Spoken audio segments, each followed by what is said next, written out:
जेठ का महीना चल रहा है और नवतपा भी चल रहे हैं। तो इन्हीं दिनों में किया जाने वाला पंडित जी ने एक बहुत ही बड़ा और विशेष यहाँ पर उपाय बताया हुआ है, जो कि है दोस्तों पेड़ के नीचे या गमले के नीचे शिवलिंग बनाने वाला। अब ये उपाय आपको किस लिए करना है, कब करना है, किसको करना है, कैसे करना है, ये सारी जानकारी हम आपको इस वीडियो में देंगे। अगर आपने आज की कथा को नहीं सुना है तो भई आपको यह वाला उपाय ज़रूर सुनना चाहिए, क्योंकि आज की कथा में ही पंडित जी ने अपना यह वाला उपाय बताया हुआ है। आप इस उपाय को ज़रूर सुनें और उपाय को ज़रूर करें, क्योंकि जो उपाय पंडित जी नया बताते हैं, उस उपाय को जो लोग पहले करते हैं, उनको उस उपाय को करने का फल बहुत ही जल्दी और बहुत बड़ा होकर मिलता है। तो इसीलिए आप लोगों को इस मौके को अपने हाथ से नहीं जाने देना चाहिए, ये नवतपा के दिनों को अपने हाथ से नहीं जाने देना चाहिए और इस वाले उपाय को ज़रूर करना चाहिए। तो दोस्तों सबसे पहली चीज़ ये पंडित जी ने अपनी आज ही की कथा में यहाँ पर बताया हुआ है, जो कि पेड़ के नीचे या गमले के अंदर जो है मतलब पार्थिव शिवलिंग बनाने वाला उपाय, ठीक है। अब इस उपाय को करना किस लिए है, सबसे पहले आप लोग वो चीज़ सुन लो। तो देखो, अगर आपके जीवन में बहुत ज़्यादा दुख और परेशानी है, चाहे वो धन से जुड़ी हुई हो, चाहे वह आपके जीवन में किसी भी प्रकार की दुख और समस्या से जुड़ी हुई हो, या आपके घर में रोग और बीमारी हो, किसी भी प्रकार की अगर दुख और परेशानी आपके जीवन में चल रही है और उसके लिए आपने अपनी सभी उपाय करके देख लिए हैं, सभी व्रत करके देख लिए हैं और आप बहुत परेशान हो चुके हैं, आपको मन में ऐसा लगता है कि हमसे ज़्यादा दुखी तो कोई होगा ही नहीं, तो भाई उस जगह पर आप लोगों को यह वाला उपाय करना है। कहने का मतलब है कि आपकी सारी दुख और परेशानियों के लिए आप लोगों को अपना यह वाला उपाय करना है, ठीक है। इस उपाय का नाम आप कह सकते हो कि पेड़ के नीचे शिवलिंग बनाने वाला उपाय या गमले के नीचे शिवलिंग बनाने वाला उपाय, ठीक है। तो अब दोस्तों इस उपाय को करना किसको है, सबसे पहले आप लोग वो समझ लो। तो देखो, जो भी उपाय विशेष होते हैं उनको विशेष रूप से घर की बड़ी माताएं बहनें ही करती हैं, तो इस वाले उपाय को भी घर की जो बड़ी माताएं बहनें होंगी उनमें से कोई भी एक माता बहन इस वाले उपाय को कर ले, ठीक है। उसके बाद में दोस्तों, अगर किसी कारणवश घर में माताएं बहनें उपस्थित ना हो तो फिर घर का कोई बड़ा पुरुष भी इस वाले उपाय को कर सकता है, फिर चाहे वो पुरुष ही क्यों ना हो, उसमें कोई भी दिक्कत वाली बात नहीं है। उसके बाद में दोस्तों, इस वाले उपाय को हमें किस समय करना है, तो देखो इस वाले उपाय को आपको सुबह के समय करना है, इस बात का ध्यान रखना, ये वाला उपाय शाम के समय प्रदोष काल में नहीं होगा, है ना।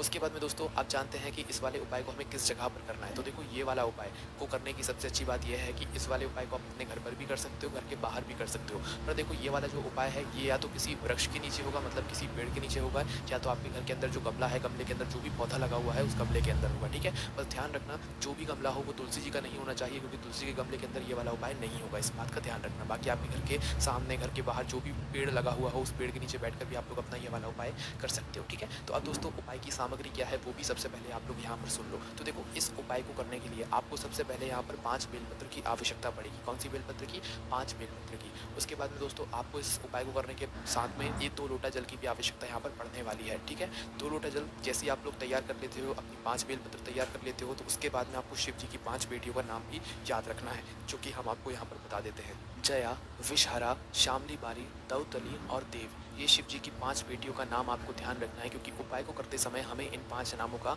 जाप भी ज़रूर करना है। तो दोस्तों, सबसे पहली चीज़, आप लोग इस जेठ के महीने में या इस नव तपो के दिनों में जब भी इस उपाय को कर रहे हो, तो सुबह-सुबह आप लोग जल्दी उठ जाइएगा उपाय को करने के लिए। जितना जल्दी उपाय को कर सकें उतना ज़्यादा अच्छी बात है। तो आपको करना क्या है, उठते से ही आपको सबसे पहले स्नान कर लेना है, शुद्ध हो जाना है और शुद्ध होने के बाद ही आप लोगों को अपने उपाय को करने की तैयारी करना है। और दोस्तों, इस वाले उपाय को घर में से सिर्फ किसी एक सदस्य को करना है, सभी सदस्यों को करने की बिल्कुल भी ज़रूरत नहीं है। घर का कोई एक बड़ा मुख्य सदस्य भी अगर इस उपाय को अपने पूरे घर परिवार के लिए करेगा, तो इस उपाय को करने का फल उसके पूरे घर परिवार को ज़रूर मिलेगा, ठीक है। तो करना क्या है दोस्तों, सबसे पहले आप वह जगह चुन लो जिस जगह पर आप लोग यह वाला उपाय करने वाले हो। 2 जगह हमने आपको बताई है, या तो कोई सा पेड़ ले लो, या तो आपके घर में जो गमला हो वो ले लो, ठीक है। किसी भी एक जगह पर ही आप लोगों को अपना यह वाला उपाय यहाँ पर करना है, ठीक है। तो अगर आपके घर के सामने आस-पास कहीं पर भी कोई पेड़ है, तो भाई उस पेड़ के नीचे आप लोग ये वाला उपाय कर सकते हो। घर में पेड़ है तो घर के नीचे, घर के जो पेड़ है उसके नीचे भी आप लोग अपना ये वाला उपाय कर सकते हो। अगर पेड़ नहीं है तो गमला होगा, गमले में कुछ पौधा लगा हुआ होगा, उस पौधे के नीचे भी बैठकर आप लोग मतलब वहाँ पर भी ये वाला उपाय कर सकते हो, ठीक है। तो करना क्या है, जहाँ पर भी आप लोग ये वाला उपाय करो, चाहे पेड़ के नीचे करो, चाहे बड़े पेड़ के नीचे करो, चाहे गमले में करो, तो वहाँ पर आपको एक पार्थिव शिवलिंग का निर्माण करना है। पार्थिव शिवलिंग का निर्माण कहने का मतलब है कि जहाँ पर भी आप ये उपाय कर रहे हो, पेड़ के नीचे चाहे गमले में, तो भाई आपको वहीं की मिट्टी से जो है एक छोटा सा शिवलिंग का निर्माण कर लेना है, ठीक है। क्या कर लेना है, एक छोटा सा शिवलिंग, वहीं की मिट्टी को थोड़ा सा ऊपर की ओर उठाकर आपको एक शिवलिंग वहाँ पर बना लेना है। जैसे ही आपका वह शिवलिंग बन जाता है, इसे हम पार्थिव शिवलिंग कहते हैं, तो इस पार्थिव शिवलिंग को आप लोगों को बना लेना है, चाहे पेड़ के नीचे बना रहे हो, चाहे गमले के नीचे बना रहे हो, किसी एक ही जगह पर बनाना है, इस बात का ध्यान रखना। जैसे ही आप लोग अपना पार्थिव शिवलिंग बना लेते हो, तो पार्थिव शिवलिंग बनाने के बाद आप लोगों को क्या करना है कि भाई आप जो अपने साथ में 5 बेलपत्र लेकर आए हुए हो ना, इस 5 बेलपत्र को क्या करना है, आपको एक-एक करके शिव जी की इस पार्थिव शिवलिंग के ऊपर चढ़ाना है, ठीक है। अब दोस्तों, यहाँ पर हमने आपसे बोला था कि आप शिव जी की 5 बेटियों का नाम लेना, ठीक है। तो वह नाम आपको एक-एक बेलपत्र चढ़ाने के बाद बोलते जाना है। 5 बेटियों का नाम है, तो एक बेलपत्र को चढ़ाते समय एक नाम बोलना है, दूसरी बेलपत्र को चढ़ाते समय दूसरा नाम बोलना है, ठीक है। तो इस तरीके से सबसे पहले अपनी पहली बेलपत्र निकालो और वह पार्थिव शिवलिंग के ऊपर समर्पित कर दो, ठीक है। डंडी का भाग अपनी तरफ करके समर्पित करते जाना। जैसे पहली बेलपत्र आपने समर्पित करी तो जया बोल दिया,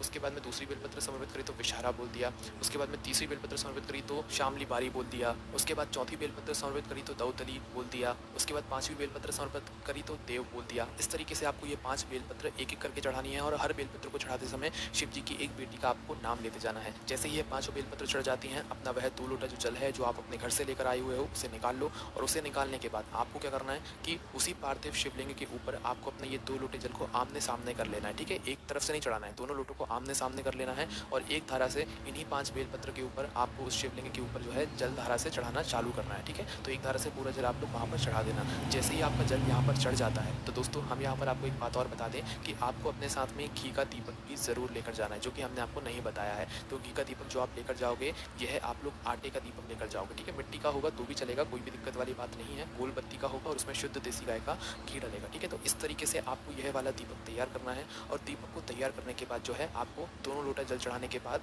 इस दीपक को उसी पार्थिव शिवलिंग के पास में थोड़ा दूरी बनाकर जो है जला देना है, ठीक है? और जलाने के बाद भगवान से हाथ जोड़कर एक बार अपनी वह दुख और परेशानी का स्मरण कर लेना है, जिसके लिए आप लोग अपना ये वाला उपाय कर रहे हो। अगर आपकी कोई मनोकामना भी है ना, तो आपको उपाय को करने के बाद आपको अपनी वह मनोकामना भगवान शिव जी से बोल देना है, ठीक है? मनोकामना जैसे ही आप लोग यहाँ पर बोल देते हो, तो क्या यहाँ पर आपका उपाय पूरा हो जाता है? जी नहीं, अभी आपका उपाय पूरा नहीं होता है। जैसे ही आप अपनी दुख और परेशानी या मनोकामना बोलते हो, तो उसके बाद में आपको क्या करना है कि उपाय पूरा होने के बाद, भगवान के दर्शन करने के बाद आपने जो अभी अपनी 5 बेलपत्र को चढ़ाया हुआ है, ठीक है? तो इन 5 बेलपत्र को आपको वहाँ से उठा लेना है। कहाँ से उठा लेना है? जहाँ पर अभी आपने पार्थिव शिवलिंग के ऊपर इन 5 बेलपत्र को चढ़ाया हुआ है ना? तो 5 बेलपत्र को वहाँ से उठा लेना है और उठाकर सीधा कहाँ पर लेकर आ जाना है? आपको अपने घर के अंदर उन 5 बेलपत्र को लेकर आ जाना है। उसके बाद में दोस्तों इन 5 बेलपत्र को आप अपने घर में ही सुरक्षित किसी अच्छी जगह पर रख दें। जैसे आपके घर में जो भगवान वाला स्थान होगा, वहाँ पर आप इन 5 बेलपत्र को रख सकते हैं, क्योंकि अब इन 5 बेलपत्र में भगवान शिव जी का आशीर्वाद आ चुका है और जब तक यह 5 बेलपत्र आपके घर में रहेंगी, आपके घर में कोई दुख और परेशानी नहीं आएगी। और आपने जिस दुख और परेशानी के लिए यह वाला उपाय किया होगा या जिस मनोकामना के लिए आपने यह वाला उपाय किया होगा, पंडित जी ने बोला है कि भाई 2.5 महीने का एक ज़्यादा से ज़्यादा समय है कि इस 2.5 महीने के अंदर आप लोगों के जीवन से सारी दुख और परेशानियाँ दूर हो जाएंगी। आपने जिस मनोकामना के लिए अपना यह वाला उपाय किया होगा, आपकी वह मनोकामना भी पूर्ण ज़रूर हो जाएगी, है ना? तो दोस्तों इस तरीके से आप लोगों को अपना यह वाला उपाय करना है। पर दोस्तों यहाँ पर एक प्रश्न और निकल कर आता है, हमें इस उपाय को कितनी बार करना है? तो देखो पंडित जी ने ऐसी तो कोई बात नहीं कही है कि हमें इस उपाय को कितनी बार करना है, पर इस उपाय को आप लोगों को एक बार ही करना है, रोज़-रोज़ नहीं करना है। जब भी करो पूरे मन और पूरे विश्वास से करना, ताकि आपको उपाय को करने का फल मिल जाए। पंडित जी ने खुद बोला है 2.5 महीना ज़्यादा से ज़्यादा होगा, बाकी 15 दिनों के अंदर ही आपकी दुख और परेशानी दूर होना शुरू हो जाएगी और आगे आपके जीवन में कभी कोई दुख और परेशानी नहीं आएगी। इस तरीके से आपको अपना ये वाला उपाय पूरा कर लेना है। बस दोस्तों ध्यान रखना कि हमने आपको जो 2 जगहें बताई हैं, उन 2 जगहों में से किसी एक जगह पर ही यह वाला उपाय होगा। या तो किसी आप पेड़ के नीचे ये वाला उपाय करना, या तो किसी गमले के नीचे ये वाला उपाय करना और वहीं की मिट्टी से ही आपको पार्थिव शिवलिंग बनाकर ही यह वाला उपाय यहाँ पर करना है, ठीक है? तो जैसे-जैसे हमने आपको बताया, वैसे-वैसे आप उपाय को करके देखें, आपको उपाय का फल ज़रूर मिलेगा। बाकी दोस्तों इस उपाय को करने में अगर आपको कोई भी दिक्कत, समस्या, परेशानी आती है, तो उसे आप हमसे कमेंट करके पूछ सकते हैं। ओम नमः शिवाय, जय गुरुदेव।